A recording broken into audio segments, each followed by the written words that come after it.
night flies. We need to get one of those. Yeah, we do. If you got one of those, send it to us. P.O. Box 640, Pemberton, British Columbia, V0N2LO. I had to think about what my postal code was, but yeah. Address it to F&F. F&F.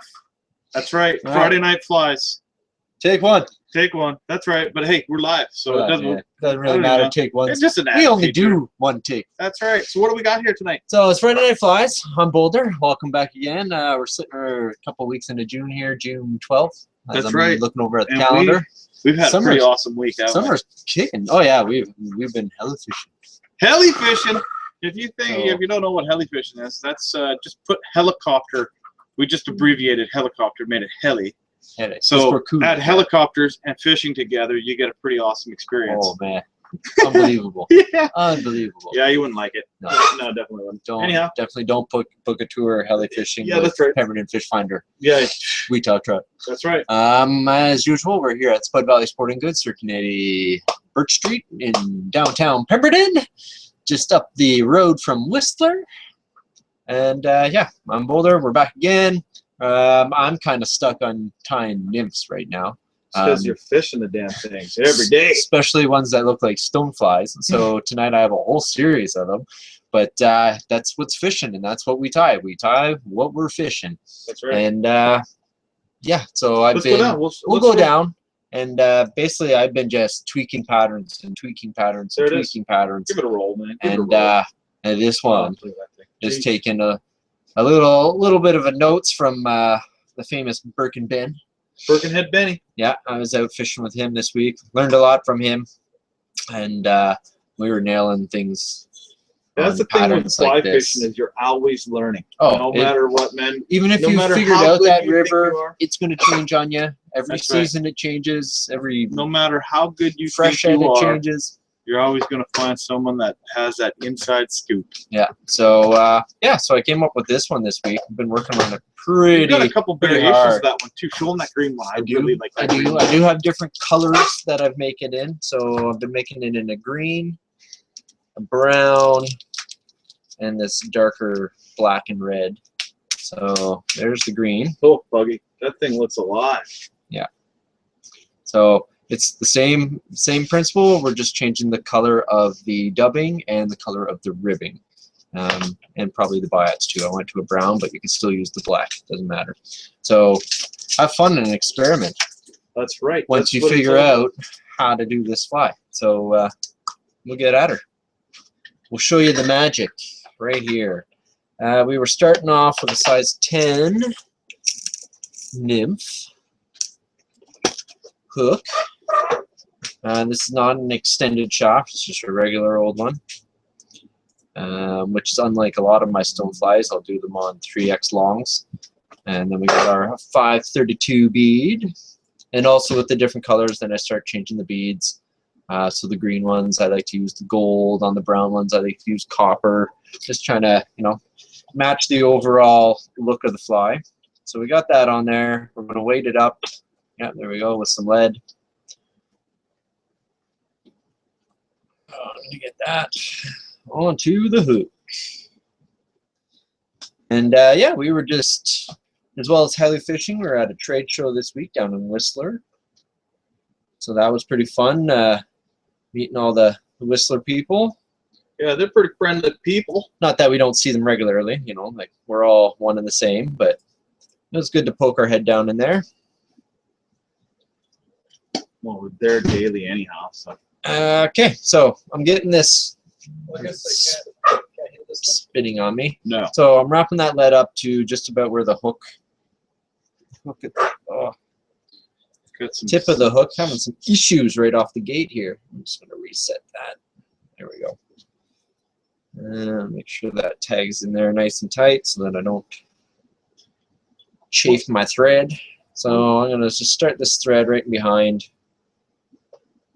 Yeah, I haven't had too much time to get that video together, but yeah, stay tuned for the heli fishing video. Check in with PembertonFishFinder.com/reports to see the whole story with our heli fishing tour with the family.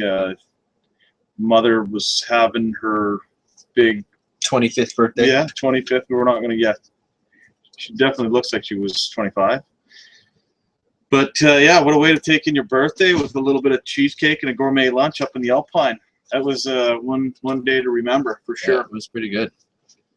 Took us two helicopters to get in there. So we're going to get this thread wrapped around the bend of the hook. And now I'm doing a little extra feature. So if you go to our, I think you did a fly fishing report last week. Yes. With some pictures of Ben catching some fish and some stoneflies that we were collecting. And this is one little thing that I've tweaked out on it. We had caught a pretty large stonefly, and if I was looking at it, and which I was quite a bit, it has a little white tag right between his tails. So this is my tweak. You know that what? I've been Maybe I working can on. pull that picture up. I've got it. Yeah, here you probably somewhere. have it on the computer. So we're going to create that little ball right there, right at the end. Take your time doing it. You don't want it to be big. You want it to be wrapped tight so that you don't got too much fluff going on. And what that material or dubbing is the laser dubbing, and it is a scud or shrimp color. So it's kind of a beige with a little bit of pink. I see it, Scott. Here, you know what? Let's go to that quick. And So yeah, because I just dropped my biots, so we'll just take you out and show you the fly. Okay, so the little white tab he's talking about is right here between the rear antennas. I know, and if you're looking at some, and this red emblem features here is cut off, and that is Reddington. Reddington, we love your gear. We use it regularly. Good stuff. But anyhow, we'll get back to the show. Yeah, so if we're looking at distinguishing features and hot spots and stuff like that, that's a pretty natural one, I would think. So I've decided to add it into this fly. So next what we're going to do is put in the tail. So I got 2 goose biots. We're going to make sure the curves are going to match up and they're going to splay apart. And you can tie in one at a time, but what I've been doing now is I'm going to match up the tips so that they're back to back. Another thing we want to add, since we have 3 million viewers right now, Question and answer. Question and answer is open right now. Yeah. So if you guys have any questions you want to ask Scott Pro, keep it to fishing questions, because I know, and besides, anyways, ladies, Scott is married, happily married. So let's just keep the questions to fishing. All right, so you can see I got them so that they're back to back, they're splaying outwards, and I'm just going to slip this on either side of the fly, and I'm going to tie it in. So you kind of get it in there with one step, which helps with the profile, so you're not building up too much in the back. So it takes a little bit of maneuvering here to get them side by side. Match up the tips, and then slide it on, get my length that I want, pitch it with your other hand, and a couple nice turns in there, and then I'm just going to verify that I got them sitting square. So I might have to move them a little bit. I want them pointing down with the direction of the hook.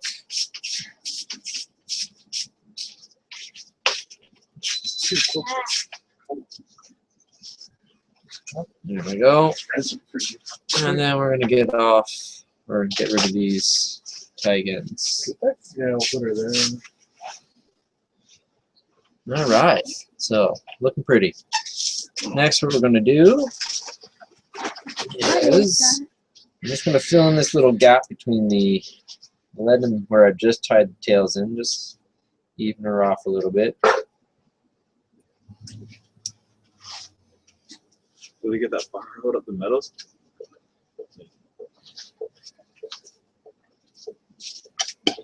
The tree fall on the wires or something? Alright, so get your thread up to the bead. You're going to put in your vinyl ribbing next. So this is a black sized midge, so small. Yeah. And I'm going to tie it in. I'm going to try to get this to tie in underneath my fly. So right now it's on the side facing me, and as you can see, I'm just doing nice big open wraps. I'm going to do a couple nice tight ones right at the base there, and then with my nail I'm just going to move it underneath the fly.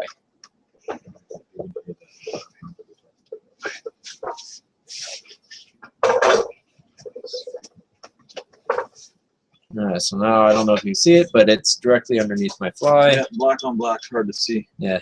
You know what? Just trust me, it's down there. The Birk dropped by almost a foot last night too, eh? I bet with the cool weather.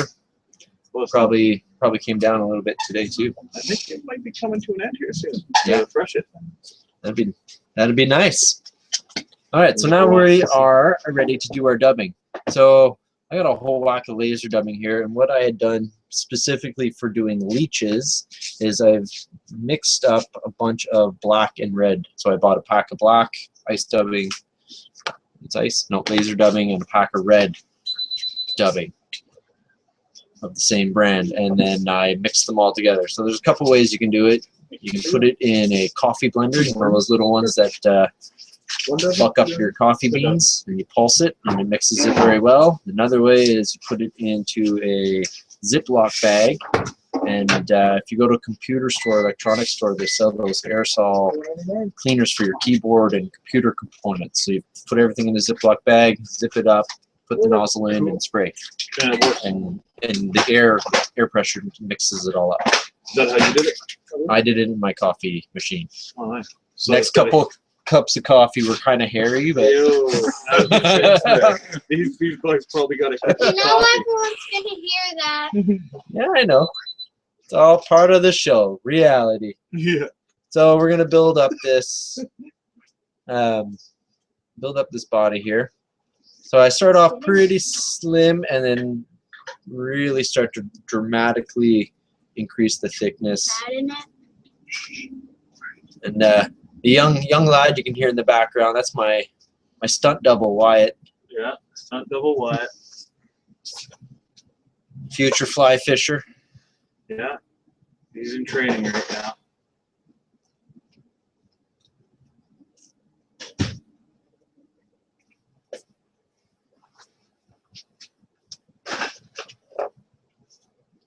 So we're going to bring this dubbing about halfway back up the hook. I'm just kind of getting it past the hook point, which is right at the tip of my vise. I just need a little bit more here.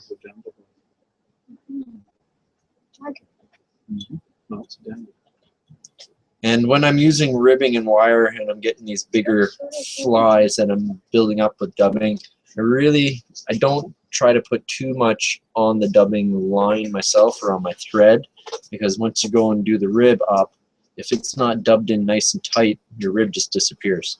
So that's why you see I'm doing little bits and I'm overwrapping so it's nice and tightly packed on that hook.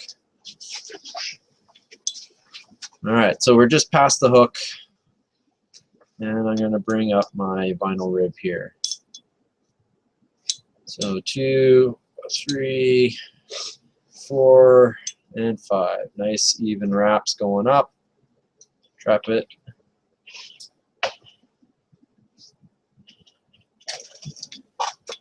All right, that's that in there. Now we're going to start with the finishing steps on the fly. So first what we're going to do is take a piece of ginger CDC. CDC. CDC. So this is the buggy part. I'm going to get one that's a little bit on the longer side. There we go. And I'm going to tie it in by the tip. So just get all the material out of the way. So you got two feathers or just one? Just the one. Just one. Yeah. So I'm going to get that tied in there. And work it back to where you've finished off your ribbing and that dubbing ball. Then what we're going to do is go to our Peacock Girl. So what I've been doing on this fly is grabbing 3 long ones.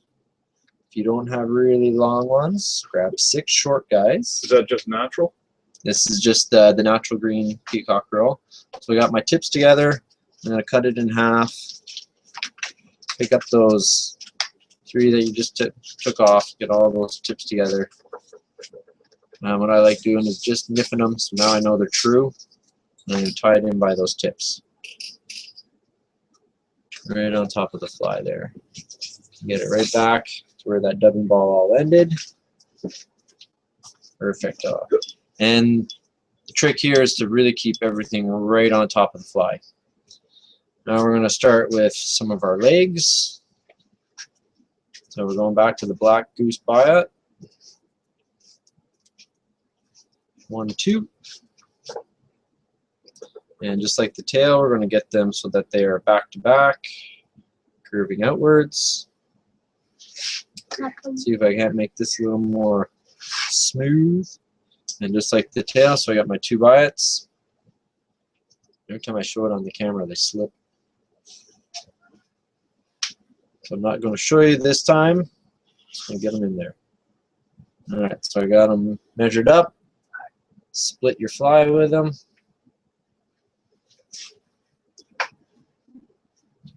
And we have them angled down a little bit, and they're if you bend the tips back, they would come to just past that tag end on the fly. So I got them there 1, 2, 3 times, and this is your one chance to adjust them. Just get them so that they're pointing downward. There we go. Give it one more nice tight one in there. Get rid of these tags. All right. Get it all trapped, and I'm going to just. So since we've been tying so much material in the back there, it gets a bit of quite the taper going on. So I just try to even it up. It helps with when you're wrapping the peacock curl, otherwise it just all slides forward. So you can see I'm just kind of taking some of that taper out. Now, step 1, we're going to take our peacock curl only, give her a twist, make a little peacock rope.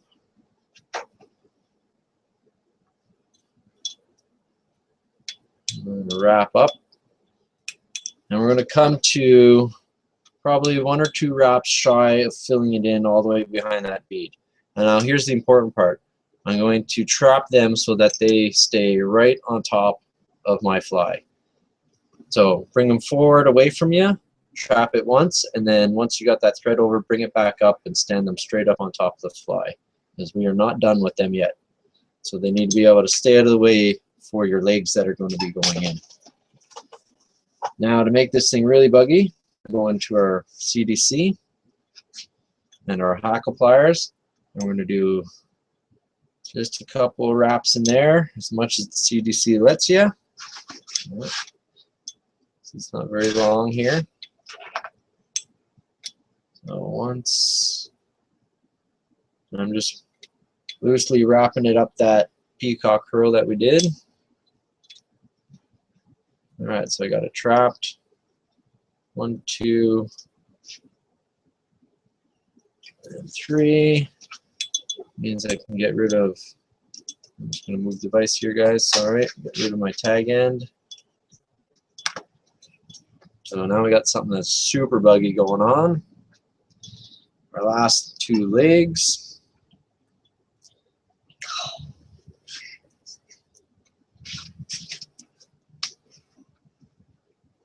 Come on, legs. Work for me, baby. Work for me. Once, twice.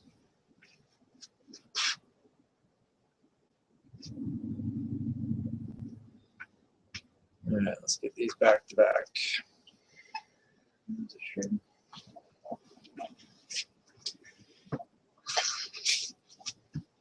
Back to back. Tips are measured up. Just try to get some of that CDC out of the way.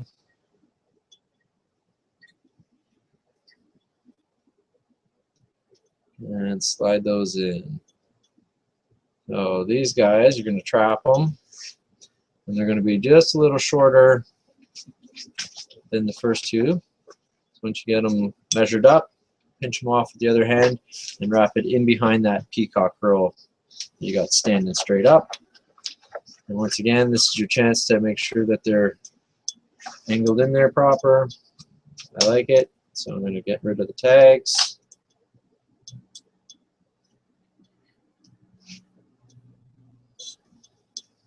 Now take your peacock curl, fold it back over where you've just tied those in, Do a couple more nice tight wraps. Get that thread now right behind your bead. And then to finish this off, we're going to put a little collar on. Now you might run into this because we've done halves and halves, but I got one piece of Peacock Girl here that doesn't have very much herl left, so I'm just going to get rid of it. Not a big deal. Twist these up. And now that we're getting shorter, we're going to go to our hackle pliers. So we got a hold of that. And you want to make sure you get all this CDC in behind your wraps. So you're only going to have room to do one full wrap in there. And then again, I've been trapping it on the top so it's nice and full up there. Make sure that thread gets right down and behind that bead. Just get rid of this tag. And we're ready to finish this thing. What size hook are you throwing at all? This is a 10. You And can tie it in I do eights. them in a 12, or sorry, an 8 and a 6 as well. Big and buggy. Yeah, so this is the smallest of them. So once I've done my first one, I'm just going to take my nail and really make sure that I'm behind the bead so nothing comes falling off.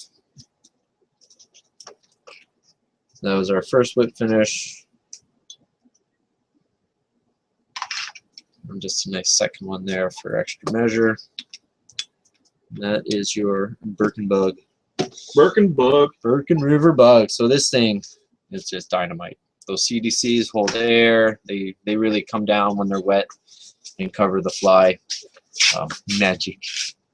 Oh, buddy, I can't wait to see that corner of the trout's mouth. Oh yeah. So that's it. That's it. And I'm play done. with the colors. You can do it in brown. You can do it in green. Kind of match what's going on Gold. in your river. So we'll go So up the top. yeah, I like to cover the whole spectrum here. Pating. It's a good time to go up. Oh, the earthquakes are there. Hi. So that's our first fly for the night. Scotty Holmes is in the building, and I'm sure he's got some fantastic patterns that he's been working on. I got a couple more buggy things to bring to you, and other than that, it's Boulder saying love the tug, and thanks for watching Friday Night Flies. We'll be right back.